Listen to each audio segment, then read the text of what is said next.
오랜만에 제가 성찬식이 있어서 가운을 착용을 했습니다. 여러분 백의의 천사처럼 보이지 않습니까? 아멘한 사람들에게 여러분 천사가 함께 하시기를 바랍니다.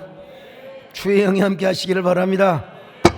혹시 여러분 파묘라는 영화를 아십니까? 보셨습니까? 1000만을 넘겼다고 하는 그 유명한 영화입니다. 어떤 사람은 무서워서 보다가 나와버렸대요. 여러분 영화입니다. 그건 팩트가 아니에요.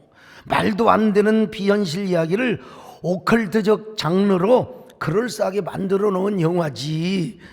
영화의 내용은 좀 의시무시하죠. 한 몇 자리를 놓고 전개되는 영화입니다.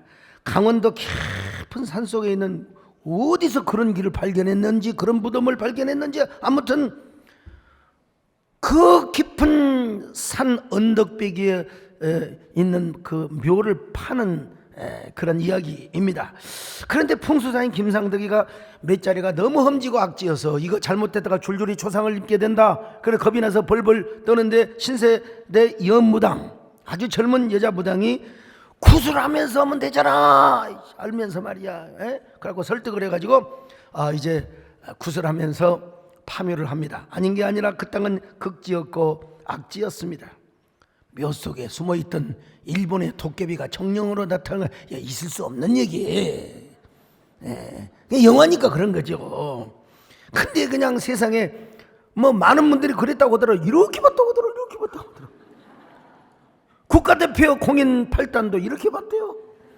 영화입니다. 영화. 나 누구라고 안 했어요. 근데 그 일본의 정령과 싸우는 이야기를 교묘하게 항일 정신의 스토리로 만들어서 공포스러우면서도 아주 재미있게 정원사님 모시고 같이 봤는데 저까지가 귀신 아무것도 아니야. 각 죽어라. 영화이니까 그러지 사실이 이러면 그럴 수가 있겠습니까? 누가 그걸 믿어요? 근데 지금도 풍수지리를 연구하는 사람에 의하면 산 사람에게는 양택이 중요하고 죽은 사람에게는 음택이 중요하다는 거예요. 몇 자리가 험지이고 악지일수록 정말 이 후손 대대로 영향을 미친다는 겁니다. 나는 그런 거 별로 믿지 않습니다, 여러분. 아니 기왕이면 우리 어머니 아버지 묘를 쓸 때 햇빛 잘 뜨고 양지 바르고 물 흐르지 않는 곳에 모시는 것은 그거야 정당한 예의죠. 근데 뭐 나침반을 놓고 막 우리 가끔 내가 학원식으로 가서 보면 풍수사가 와가지고 이리 삐뚤어지려 그런 거 없어요. 자, 잠시 세상에 내가 살면서 항상 찬성부. 여러분 노래 불러보라 그냥 물어. 찬양 불러보라. 물론 우리가 사는 세상에는 양지가 있고 음지가 있는 것이 사실입니다. 험지가 있고 낙지가 있는 것도 분명합니다. 평안한 세계가 있는가 하면은 고통스러운 세계도 있습니다. 윤택한 세계가 있는가 하면은 혹독한 세계가 있습니다. 근데 사람은 누구나 흉지를 좋아하지 않습니다. 악지를 좋아하지 않습니다. 험난하고 혹독한 세계를 절대로 좋아하지 않습니다. 낙지를 좋아하고 윤택한 세계를 좋아하게 되어 있는 것입니다. 그래서 하나님께서도 뭐라고 그래요? 사랑하시는 자에게 참을 주시는도다. 나 이 얘기 읽을 때마다 마음이 꺼름지게요. 저는 토요일이면 막 불면증이 오거든요. 소면제를 먹고 약을 먹고 자거든요. 하나님은 나를 사랑하지 않나? 그런데 그래서 하나님, 내가 다시 태어날 일 없지만 다시 태어나면 우리 교회 어느 집사님처럼 3조 컷 하나 둘 셋 그런 인생을 한번 살아보고 싶어요. 아무튼 간에 토요일 날도 그냥 무조건 뵈게 되면 잠을 잘 수 있는 이런 축복을 주시옵소서. 여러분 사랑하는 자에게 잠을 주시는 것처럼 여러분 당신의 사랑하는 자들에게 오늘날도 하나님이 형통한 축복을 주십니다. 은혜의 축복을 주십니다. 풍요로운 삶으로 인도하여 주십니다. 여러분에게 그런 삶이 있기를 주의 이름으로 축원합니다. 땅에 기름진 것으로 하늘에 신령한 것으로 너를 복주시고 지키실 하나님이 너의 영혼 잘 되도록 은혜 베푸시며 평강으로 인도하시리. 근데 우리 하나님은 정반대일 때가 있어요. 오히려 사랑하는 사람에게 험지로 보내요. 왜 그렇게 악지로 보내는지 모르겠어요. 사랑하는 사람일수록 고난의 세계로 인도하고 광야로 인도할 때가 있다니 말이죠. 너무나 사랑하기에, 너무나 믿기에, 너무나 아끼기에 험지로 보내는 거예요. 참, 오늘 본문에 나오는 디도가 그랬습니다. 디도는 원래 이방인이요, 이방인 중에서도 헬라인이었습니다. 근데 그가 그 바울에게서 복음을 듣고요, 거듭났습니다. 바울의 위대한 믿음으로 낳은 아들이 되었고, 그리고 참 아들이라고 표현하고 있어요. 자, 디도서 1장 4절입니다. 시작. 같은 믿음을 따라 나의 참 아들 된 디도에게 편지하노니. 자, 여러분, 참 아들 된, 그냥 아들이 아니라 참 아들이야, 참 아들이야, 참 아들이야. 우리 정권사님이 저한테 사이라고 안 합니다. 아들이라고 합니다. 내가 너를 낳았다 이 말이요, 믿음으로 낳았다고. 바울도 그러고 있어요. 그는 나의 참 아들이다. 그래서 바울은 참 아들로 양육받은 예루살렘에 갈 때 참 아들과 함께 저 디도를 데리고 갔습니다. 디도를 데리고 갔어요. 자, 갈라디아 2장 1절입니다. 시작. 14년 후에 내가 바나바와 함께 디도를 데리고 다시 예루살렘에 올라갔나니. 참 아들로 양육받은 디도를 예루살렘에 데리고 갔는데, 그때는 예루살렘이 뭐하고 있어요? 사도행전 15장에 보니까 막 그냥 논쟁을 하고 있어요. 이방인들이 구원을 받느냐 못 받느냐. 아이, 여러분, 우리 예수님께서 이미 사마리아 땅까지 복음을 전하라고 하셨잖아요. 이 예루살렘 교회가 얼마나 큰지 우리 교회보다도 훨씬, 한 번 베드로가 설교하면 3,000명 5,000명, 그러니까 막 떼거리로 모였어요. 막 그냥 수만 명이 막 한꺼번에 막 모이는 거야. 그냥 솔로몬 광장에서, 행각에서 막 사람들이 모이는데 교회가 엄청나게 부흥했어요. 근데 그 가운데는요, 이방인들이 섞였어요. 이방인들이요. 이 유대인 입장에서 볼 때는 저 사람들이 진짜 구원받았을까? 저 사람들이 교회 나오는 것이 정말 하나님 기뻐하신 뜻일까? 아이, 우리 주님께서 뭐라고 말씀하셨습니까? 사도행전 1장 8절 같이 보실까요? 시작. 오직 성령이 너희에게 임하시면 너희가 권능을 받고 예루살렘과 온 유대와 사마리아와 땅끝까지 이르러 내 증인이 되리라 하시니. 증인이 되리라. 그럼에도 불구하고 지금 유대파 그리스도인들은 기득권을 가지고 있는 거예요. 설마 예수님의 말씀을만 그런 것이지, 설마 저들에게 구원이 말까? 여러분, 이때 베드로가 나서서 말합니다. 여러분, 내가 가서 이방인에게 가서 복음을 전해보니까 우리와 똑같이 성령이 임하더이다, 똑같은 은혜가 임하더이다, 똑같은 기적이 임하더이다. 여러분, 똑같이 은혜를 부어주시는 걸 내가 보았습니다. 자, 사도행전 15장 7절로 9절 시작. 많은 변론이 있은 후에 베드로가 일어나 말하되, 형제들아, 너희도 알거니와 하나님이 이방인들로 내 입에서 복음의 말씀을 들어 믿게 하시려고 오래전부터 너희 가운데서 나를 택하시고 또 마음을 하시는 하나님이 우리에게와 같이 그들에게도 성령을 주어 증언하시고 믿음으로 그들의 마음을 깨끗이 하사 그들이나 우리나 차별하지 아니하셨느니라. 차별하지 아니하셨느니라. 이때 바울이 나섭니다. 바울이 뭐라고 말합니까? 여러분, 베드로의 말처럼 하나님께서 이방인에게 동일한 성령을 내려 주셨습니다. 우리 하나님께서 그들에게도 우리와 똑같이 하나님의 은혜를 베풀어 주시고 마음의 할례를 받게 하셔서 우리와 차별이 없도록 하나님이 은혜를 베풀어 주셨습니다.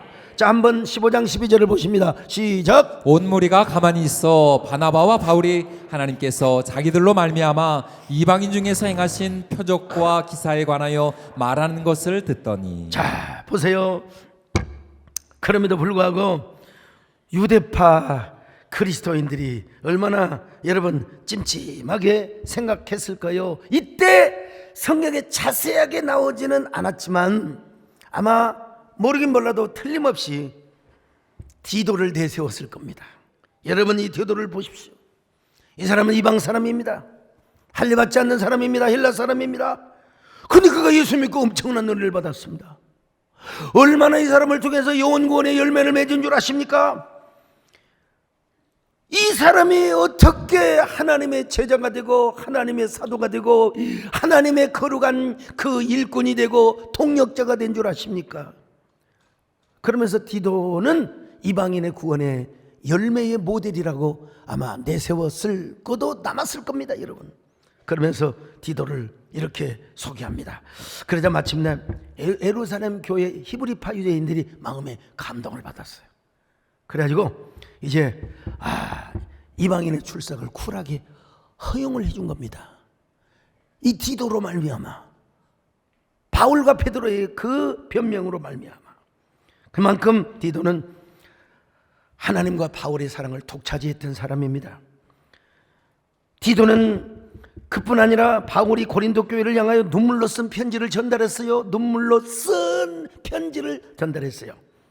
고린도 교회를 향한 서신은 세 개가 있어요. 하나는 고린도전서, 또 하나는 고린도후서, 그리고 또 하나는 눈물로 쓴 편지지만 사라졌어요. 사도 바울이 눈물로 쓴 편지는 잊을 수가 없어요. 눈물로 쓴 편지는, 그 편지를 눈물로 써가지고 누구에게 보냈느냐? 여러분, 디도에게 보냈다 이 말입니다. 자, 눈물로 쓴 편지 한번 볼까요? 고린도후서 2장 4절입니다. 시작. 내가 마음에 큰 눌림과 걱정이 있어 많은 눈물로 너희에게 썼노니 이는 너희로 근심하게 하려는 것이 아니요 오직 내가 너희를 향하여 넘치는 사랑이 있음을 너희로 알게 하려 함이라. 이 눈물로 쓴 편지를 디도가 가슴에 싹 품고 고린도 교회에 가가지고 고린도 교인들에게 전해줬어요. 그냥 전해줬겠습니까? 바울의 마음으로, 바울의 심장으로.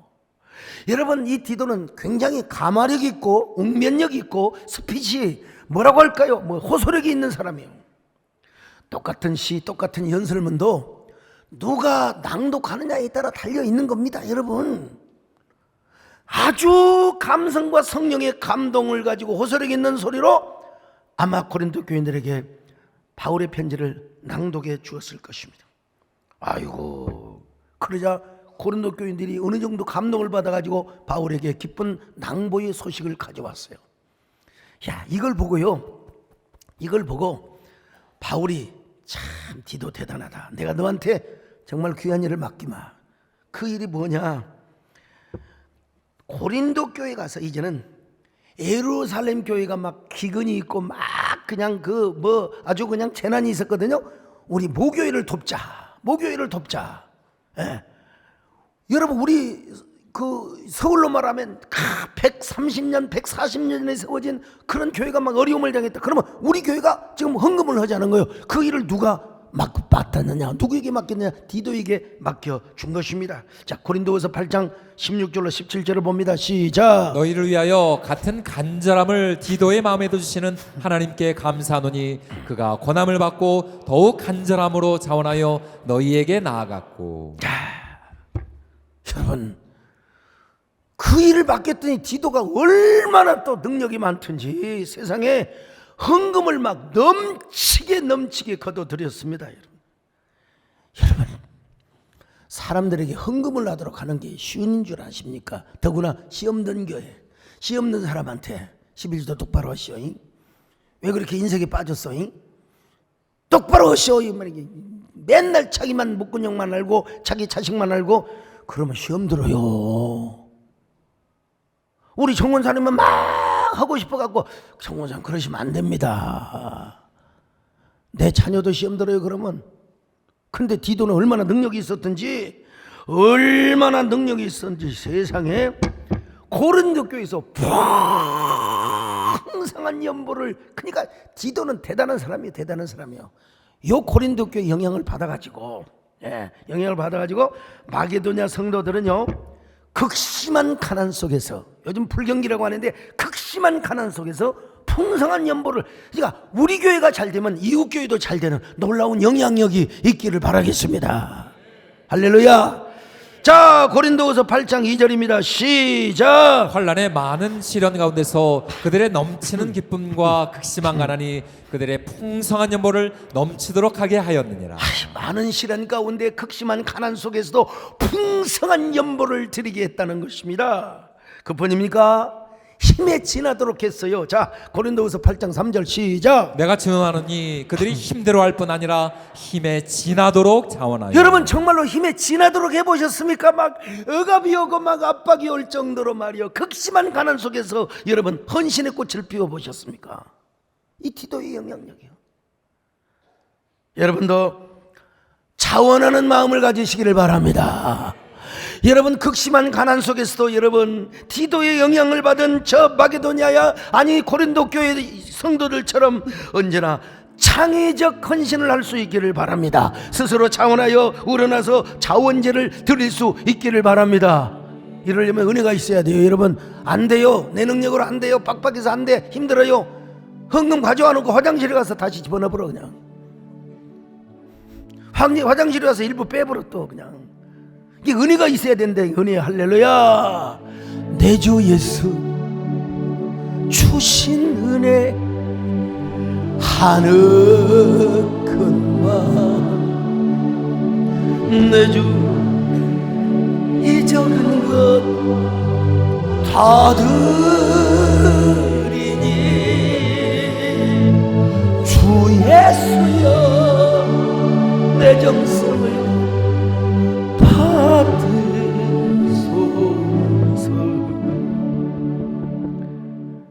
그래서 바울은 디도를 뭐라고 한 줄 아세요? 나의 신실한 동역자요 그리스도의 영광이니라. 그리스도의 영광. 고린도후서 8장 23절입니다. 시작. 디도로 말하면 나의 동료요 너희를 위한 나의 동역자요 우리 형제들로 말하면 여러 교회의 사자들이요 그리스도의 영광이니라. 하하. 여러 교회의 사자들이요 나의 동역자요 그리고 뭐라고 있습니까? 그리스도의 영광이니라. 12 제자도 칭호받지 못한 이 칭호입니다. 그리스도의 영광이니라. 이방인이었어요? 헬라인이었어요? 구원 받느냐 못 받느냐 이런 이 논쟁의 대상이 되었던 디도는 뭐요? 그리스도의 영광이니라. 오늘 여러분들이 그리스도의 영광이 되시기를 바랍니다. 우리 세대의 얼굴이 되시기를 바랍니다. 여러분에게 소목사의 멸관이 되시기를 바랍니다. 그리스도의 영광이 되시기를 축원합니다. 자, 그러면 그리스도의 영광이 되는 얼굴이라면 바울이 가는 곳마다 디도를 데리고 다녀야지요. 여보세요, 디도가 이런 사람입니다. 그리스도의 영광입니다. 그리스도의 얼굴입니다. 내 자랑이고 멸류가 아닙니다.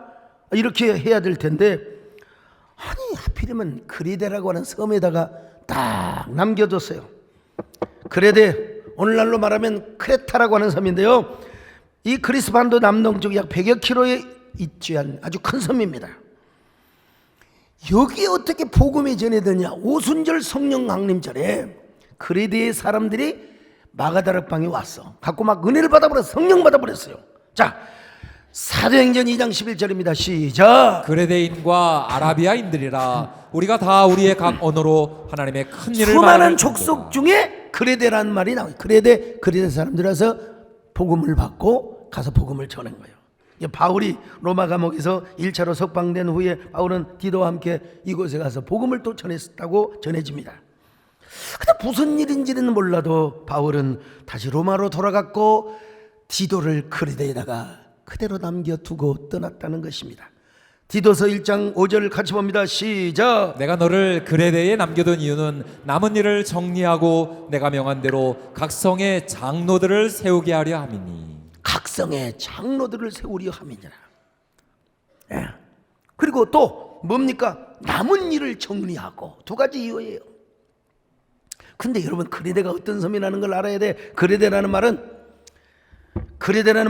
크레티조라는 동사에서 명사형으로, 그러니까 크레티조란 말이 무슨 말이냐?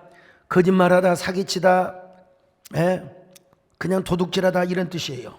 이게 무슨 동네냐? 거짓말하고 사기치는 사람들이 많은 곳이라 이 말이에요. 그래서 당시 헬라 현인 7인 중에 한 사람이 뭐라고 했느냐? 그레데는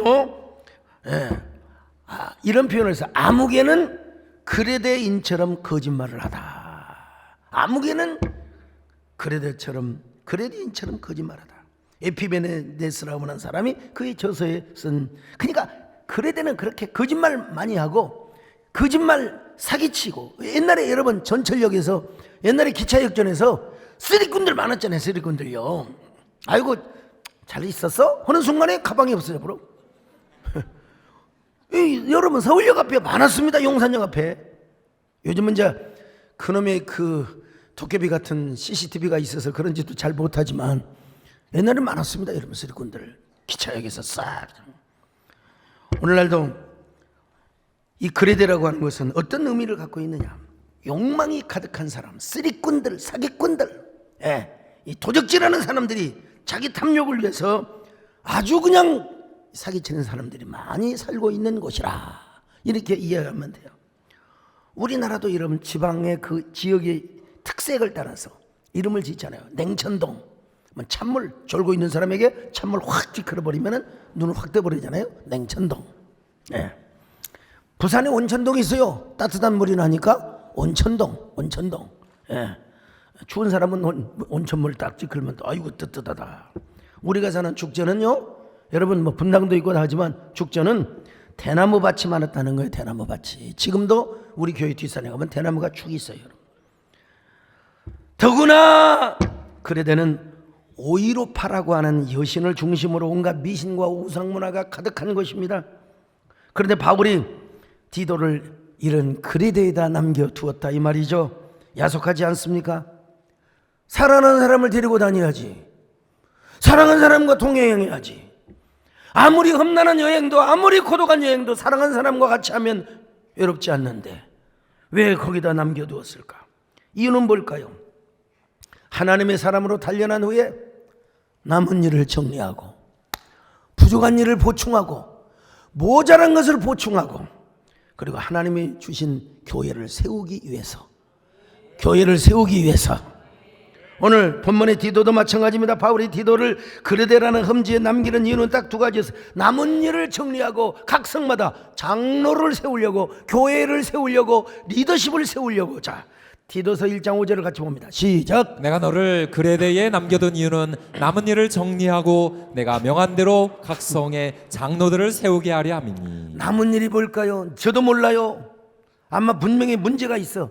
아직 이루지 못한 분명한 부족한 부분이 있어요. 그 부족한 부분, 아직 해결되지 못한 부분을 디도 네가 해.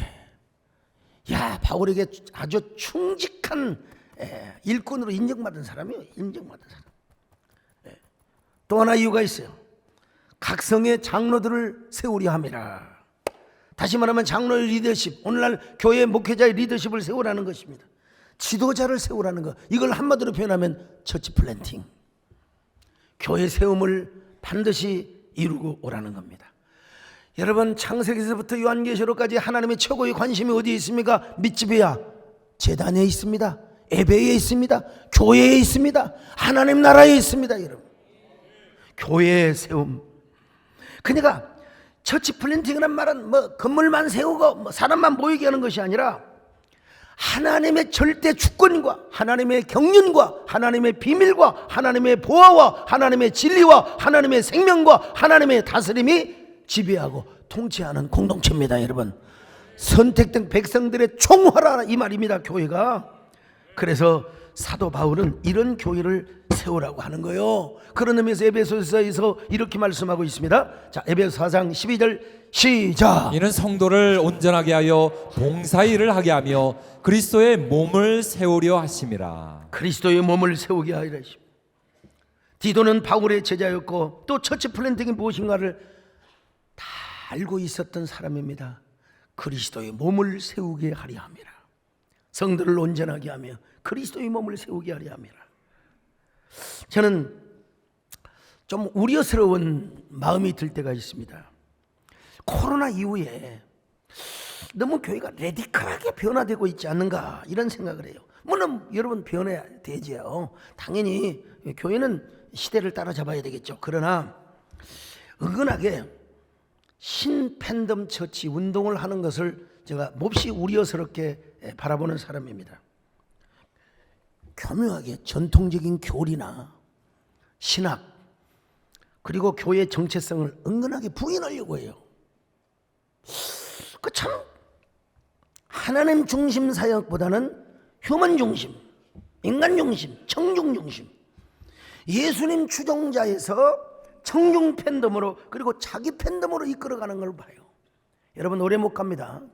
반드시 오래 못 갑니다. 여러분. 이러다 보니까 메시지도 하나님 중심이나 교회 중심, 복음 중심이 아니라 인물 중심, 휴먼 청중 중심이 되어가는 겁니다. 청중이 원하는 메시지를 계속해야 되기 때문에 자기의 새로운 컬러, 색감, 캐릭터 뭐 이런 것들을 자꾸 이렇게 바꿔야 되고 말이죠. 이런 걸 가리켜서 21세기 목회연구소 소장 김두현 박사님은 슈퍼팬덤 리더십이라고 이름하는 걸 내가 봤어요. 그러니까 여러분 교회도 슈퍼팬덤 처치죠. 이런 건 다시 말씀드려 오래 갈 수가 없습니다. 여러분 많아야 10년이면 끝납니다. 다 변해요. 다 변해요. 아무리 깊이 있는 철학, 문학, 인문학, 심리학인 설교, 또 뭐 휴머니즘 이런 건 밑바닥에 금방 보이게 돼 있어요. 다 뽀록나요. 다 뽀록. 그러니까 계속해서 레디컬하고 변태적으로 가게 되는 거예요. 여러분 아무리 인문학이 깊어도 그 바닥이 다 나게 되어 있어요. 반드시 뽀록납니다. 그런 의미에서 아마존의 CEO인 제프 베이조스는 이런 말을 했습니다. 10년이 지나도 변하지 않는 것이 있다면 거기에 에너지를 투자해라. 거기에다가 당신의 열정을 부어라 이 말이에요. 여러분 하물며 십자가의 복음이겠습니까? 부활의 복음이겠습니까? 10년이 지나고 1000년이 지나고 만년이 지나도 영원히 변하지 않는 것은 바로 예수 그리스도의 복음입니다. 십자가입니다. 여러분 부활입니다. 성령의 운행하심입니다. 아이 참, 그거 다 사라진다니까요. 다 사라져요. 그러다가 다시 또 이게 뭐 그렇게 플로팅 신자들은요 뭐 자꾸 새로운 걸 찾아다녀요. 대체 인물이 사라지면 또 다른 대체 인물. 이거 올바른 이상적인 게 아니에요. 플로팅, 유령 신자라고 그래요. 떠돌이 신자들. 그럼에도 불구하고 끊임없이 심팬덤 문화를 만들려고 하는 이 경향은 아니에요. 여러분 우리가 교회는 새로워지되 언제나 십자가와 그리고 부활의 복음. 그래 청중의 뭐 심리를 건드리는 것보다 중요한 게 뭐냐? 마음을 다치는 것도 중요한 게 여러분 성령의 운행하심입니다. 성령의 임재하심입니다. 여러분 이곳에 주님이 임재하시기를 바랍니다. 주님이 역사하시기를 바랍니다. 주역이 운행하시네. 나 경배해 주 경배해 주역이 역사하시네. 나 경배해 주 경. 오늘 이 시간 우리 가운데 오늘 설교가 여러분의 마음에 타치할 뿐만 아니라 성령이 여러분의 마음을 만져주시기를 바랍니다. 그런데 여러분 이런 심팬덤 문화를 만들려고 하는 이런 그 어떤 카르텔의 특징이 있는데 뭔 줄 아세요? 전도를 안 합니다. 전도 안 해요. 가만히 있어서 플로팅 신자만 받으려고 해요. 여러분 진짜 교회는 생짜배기를 전도하는 교회가 진짜 교회입니다. 어떻게 하든지 불신자들이 와야 돼. 불신자. 오늘 또 우리 김전혜 장로님이 또 불신자를 생전 처음 교회 나오신 분을 세상에 데려오신 거예요. 그것도 여러분 변호사님을 다 교회가 여러분 믿지 않는 사람. 그래서 교회 처음 나온 소감이 어떻습니까? 감명이 깊다고. 당연히 감명이 깊으셔야죠. 여러분 떠돌이 신자만 받는 게 교회가 아닙니다. 믿지 않는 자들에게 십자가의 복음과 부활의 복음을 전해야 그게 진정한 교회입니다. 그런 의미에서 설교는 뭐요? 본유적 설교가 돼요. 본유적. 본질과 고유한 복음의 가치를 담아내야 돼요. 항상 그 설교 안에 십자가란 말이 안 나와도 십자가와 부활의 복음이 베이스가 되어 있어야 돼요. 언제나 베이스 캠프가 되어 있어야 돼요. 그럼에도 불구하고 날마다 심미적이고 철학적이고 사회복음적인 설교를 하려고 하는 움직임. 이러다 보면 하나님의 말씀보다 내 신념, 성경을 빙자한 내 확신, 내 카르텔, 내 이데올로기, 나의 의지, 나의 확신, 이게 복음인 줄 알아요. 절대로 아닙니다. 절대로 아닙니다. 여러분 이거는 엘리트들의 교만이자 무지라고 할 수 있습니다. 세상의 철학과 인문학에는 통달할지 모르지만 교회의 세움의 본질을 몰라요. 처치 플랜팅의 이그노런스라고 해요. 출구 전략이 없으니까 맨날 새로운 것만 찾아요. 그냥 맨날 새로운 것만. 결국은 미스트롯 아니라 미스터트롯 아무리 해도 결국은 돌아가는 게 남진과 나훈아로 돌아가는 거예요. 나훈아 씨는 은퇴해도 남린 양은 은퇴하지 마시기를 바랍니다. 은퇴가 어디가 있습니까? 사는 날까지 노래 부르는 거지. 저도 은퇴 안 합니다, 여러분요. 법적으로는 은퇴해도 여러분 설교는 계속 할 겁니다, 여러분. 왜 그러고 자기 신념을 가지고 교인들을 어드레싱하고 그냥 워딩하고 말이요. 출구 전략이 없으니까 휴머니즘으로 돌아가는 거예요. 휴머니즘으로. 이게 정상적인 교회 세움이 아니라 비정상적인 이 카르텔을 세우는 거예요. 난 참 고민하고 몸부림칩니다. 그러나 여러분, 디도는 적어도 이런 사역을 하지 않았다는 거예요. 이런 사역을 절대로 자기 팬덤을 만들지도 않고 자기 리더십을 중심으로 하지 않았어요. 여러분, 목회자가 이제 이 창업군주지요. 설립자가 물러나고 그 다음에 다음 후임자가 오면 갈등을 합니다. 왜냐하면 신념과 신념이 대립을 하기 때문에. 여러분, 복음과 복음은 충돌하지 않습니다. 하나님의 말씀과 성령은 충돌하지 않습니다. 이 디도가 만약에 자기의 카르텔을 세우고 자기 리더십을 세우고 자기 잘난 척을 하고 자기 뽐낸 척하면 여러분, 바울은 죽어요. 예수도 죽어요. 자기 팬덤을 이루고 그야말로 신 팬덤 처치를 이루어서 자기 팬덤 리더십을 만들었을 거예요. 그러나 디도는 그러지 않았어요. 그러지 않을 만하니까 디도에게 그 사역을 맡겼겠고요. 여러분, 그러면 디도가 그런 사역을 하는데 얼마나 힘들었겠습니까? 얼마나 많은 부딪힘이 있었겠습니까? 요즘도 우리가 믿음으로 전도하고 성령 사역을 하고 복음 사역을 하고 전도를 하는데도 막 장애물이 있잖아요. 막 사도행전에 그랬잖아요. 돌에 맞아 죽고 감옥에 갇히고 막 그냥 매 맞아 죽고 말이요. 복음을 전하는데도 그랬어요. 하나님이 함께 하시는데도 그랬어요. 디도에게 여러분 예의가 없겠습니까? 디도라고 무슨 예의가 있겠어요? 수많은 난트들이 있을 수 있었고, 더더구나 여러분 쓰리꾼들, 사기꾼들, 거짓말쟁이들, 이 사람들이 얼마나 가짜 뉴스를 만들었겠어요, 여러분요. 아이 디도가 경건하게 살고 음란하지 않는데 막 디도에게 거짓말을 뒤집어 씌우고 막 그냥 막 요즘으로 말하면 이념으로 그냥 카르텔을 만들어 가지고 막 그냥 프레임을 만들어서 디도가 얼마나 힘들었겠어요, 여러분. 그러나 디도는 그 안티 세력을 버티고 다 있었어요. 사명의 노래를 부르면서 당연히 내가 스데반은 돌에 맞아 죽었고 사도 바울은 돌에 맞아 죽을 뻔하였고 자기 무려 바울과 실라 함께 그냥 복음을 전하다가 감옥에도 갇혔는데 까짓끔 사명의 생명이다, 사명의 눈물이다, 사명의 은혜다, 사명의 축복이다, 하나님 이것이 그리스도의 남은 고난임을 믿습니다. 그러면서 여러분 이 길을 걸어갔던 것입니다. 여러분, 사명이 생명이기에 사명이 눈물이기에 힘들고 어려워도 사명의 길을 걸어가리라. 사명이 은혜이기에 사명의 축복이기에 외롭고 고독해도 사명의 푸른. 왜 디도가 이렇게 꼿꼿하게 사명의 길을 걸어갔을까요? 분명히 그리스도께서 남겨주신 고난이 있다는 사실을 알았기 때문이었을 거예요. 예수님은 십자가에 못 박여 온갖 고난과 고문을 다 겪으셨습니다. 우리의 모든 죄와 허물을 위하여 십자가에 죽으셨어요.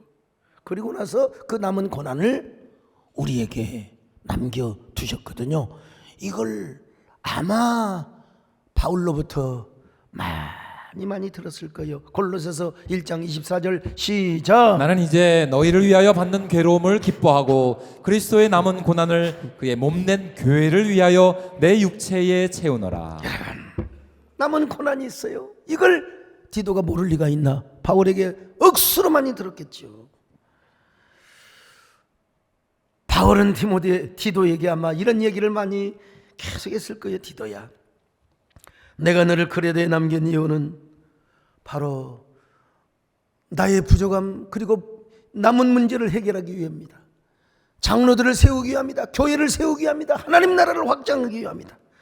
넌 절대로 네 인기를 끌거나 네 팬덤을 만들려고 하지 마라. 예수님 추종자로 만들고 예수님 팬덤으로 만들고 하나님 나라의 팬덤으로 만들어야 된다. 이것이 진정한 교회 세움에 하나님 나라의 확장의 사역을 한다. 언제나 너는 하나님을 의지해야 된다.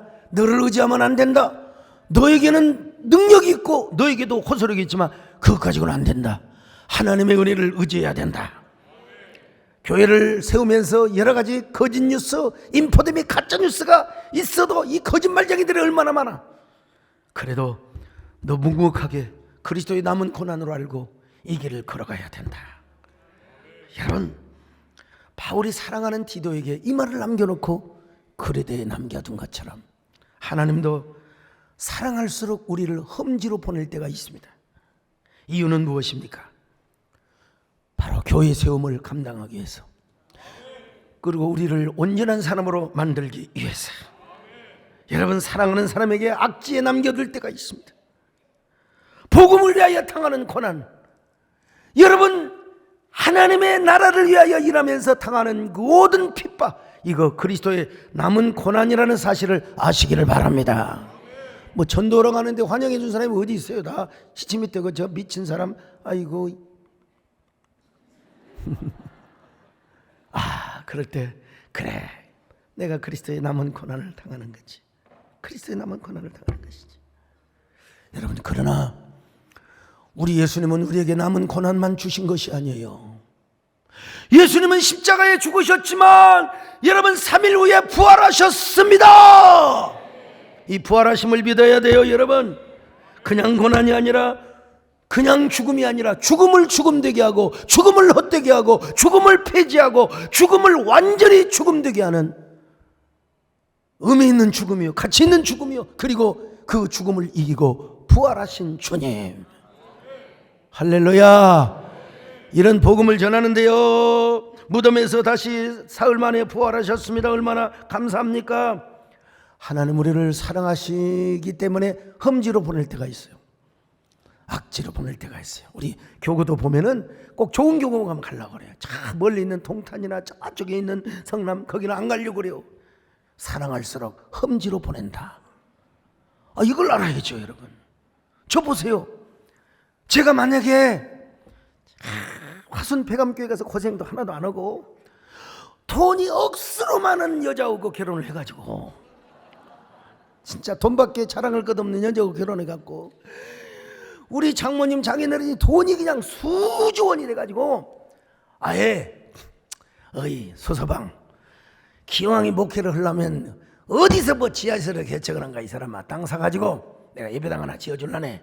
자, 그렇게 목회를 시작했으면 내가 어때요? 내가 우리 권사님 들으라 소리가 아니라 내가 교만하겠어 안 교만하겠어? 당연히 교만하지. 근데 참 옳은 소리지만 기분 나쁘게 대답하시네. 여러분, 교만하지라 그러고 있네. 교만하지요 그래야지. 여러분, 가장 기분 나쁜 게요, 부부간에 옳은 소리를 하는데 기분 나쁘게 하는 사람. 당연히 교만하죠. 맞는 말입니다. 당연히 교만하죠. 내가 처음부터 개척도 안 하고 큰 교회에서 부목사 생활하다가 여러분, 우리 교회 같은 교회 딱 40대에 딱 부임을 하면 내 목에 기부스? 아이고, 여러분, 기부스가 미지가 아니라 독일지를 차고요. 안녕하십니까, 나 서강성 목사이시다. 내 기질상 그러고도 남아요. 네. 오늘 우리도 마찬가지입니다. 험지나 악지의 상황에 놓였다고 낙심하고 불평하고 계시나요? 하나님이 여러분을 사랑하셔서 여러분을 온전한 사람으로 만들고 부활의 은총을 경험하기 위해서 그것으로 보낸 것입니다. 여러분, 부활 세계의 삶을 누리도록 하기 위하여 하나님이 그 세계로 여러분을 인도한 것입니다. 여러분, 그러므로 부활의 역전의 삶을 누리시기를 바랍니다. 부활의 반전의 삶을 누리시기를 바랍니다. 부활의 능력과 권능의 삶을 누리며 사시기를 바랍니다. 그런 은혜를 경험하기 위하여 우리가 오늘 성찬 예식을 거행합니다. 오늘 성찬식을 통해서 주님의 고난을 경험하고 부활의 축복을 누릴 수 있기를 바랍니다.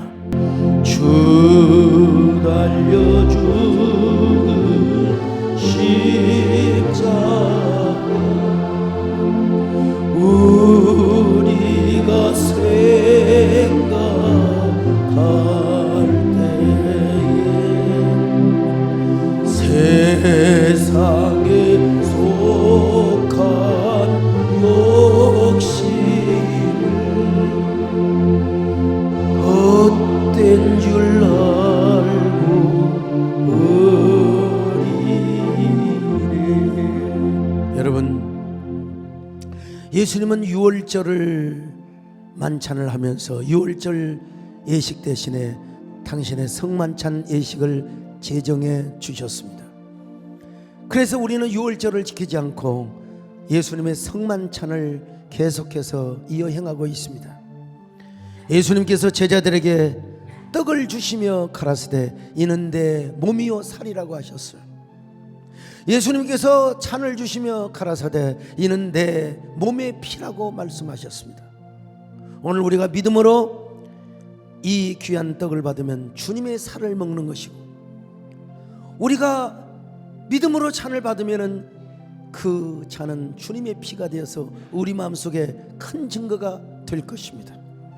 오늘 주님의 떡을 받고 주님의 살을 받고 주님의 피를 받는 여러분들이요, 세상의 모든 죄와 유혹을 이기고 부활의 역전을 경험하며 언제나 승리하는 저와 여러분이 될 수 있기를 바랍니다. 주님, 오늘 우리가 떡을 받습니다.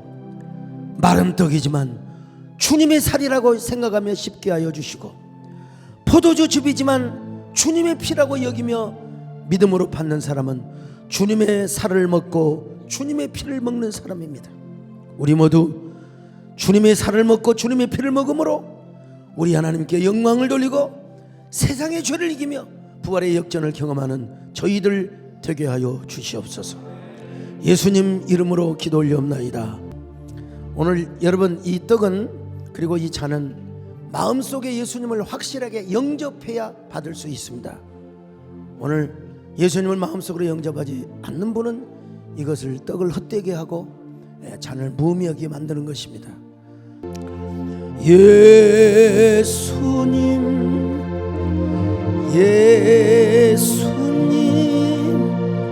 나의 죄 위하여 보배 피를 흘리니 죄인 받으소서. 예수 나를 위하여 십자가를 지 세상 죄를 지시고 고초단. 여러분, 믿음으로 여러분 생명으로 이 떡을 받으셔야 됩니다. 우리 예수님 십자가에 죽으실 때 얼마나 고초가 크셨을까.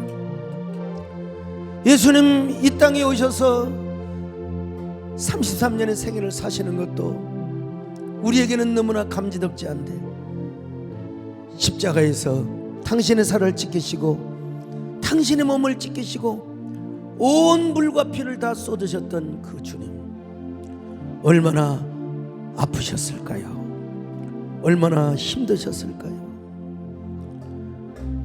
얼마나 아프셨나. 못 박힌 그 손과 발, 죄 없이 십자가에 매달리신 예수님, 하늘도 모든 땅도 초목들도 다 울고 해조차 빛을 잃고 캄캄 사망하게 되었네.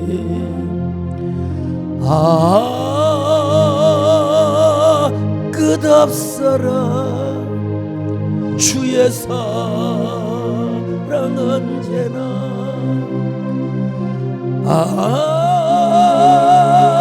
영원토록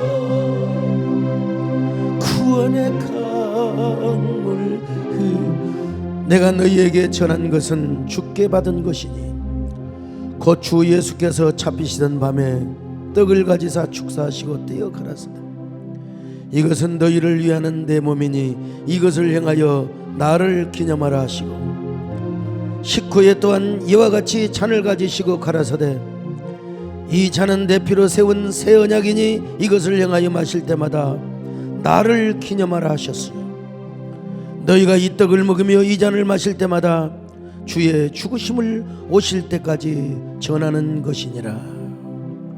아멘. 나는 하늘로서 내려온 산떡이니 사람이 떡을 먹으면 영생하리라. 나의 줄 떡은 곧 세상의 생명을 위한 내 살이로라 하시니라. 예수께서 이르시되 진실로 진실로 너희에게 이르노니 인자의 살을 먹지 아니하고 인자의 피를 마시지 아니하면 너희 속에 생명이 없느니라. 내 살을 먹고 내 피를 마시는 자는 영생을 가졌고 마지막 날에 내가 그를 다시 살리리니 내 살은 참된 양식이요 내 피는 참된 음료로다. 내 살을 먹고 내 피를 마신 자는 내 안에 거하고 나도 그 안에 거하나니 살아계신 아버지께서 나를 보내시며 내가 아버지로 인하여 사는 것 같이 나를 먹는 그 사람도 나로 인하여 살리라. 오늘 우리는 주님의 살과 피를 먹고 마심으로써 영생을 확인하고 영생을 우리가 얻게 되었습니다. 하나님 아버지, 오늘 우리는 귀한 성례식을 성찬식을 하였습니다. 귀한 성찬이 우리에게 보이는 은혜가 되고 보이는 능력이 되게 하여 주옵시고 우리는 세상에서 넉넉히 이김을 갖는 믿음으로 언제나 부활복음을 전하며 부활복음을 경험하는 저희들 되게 하여 주시옵소서.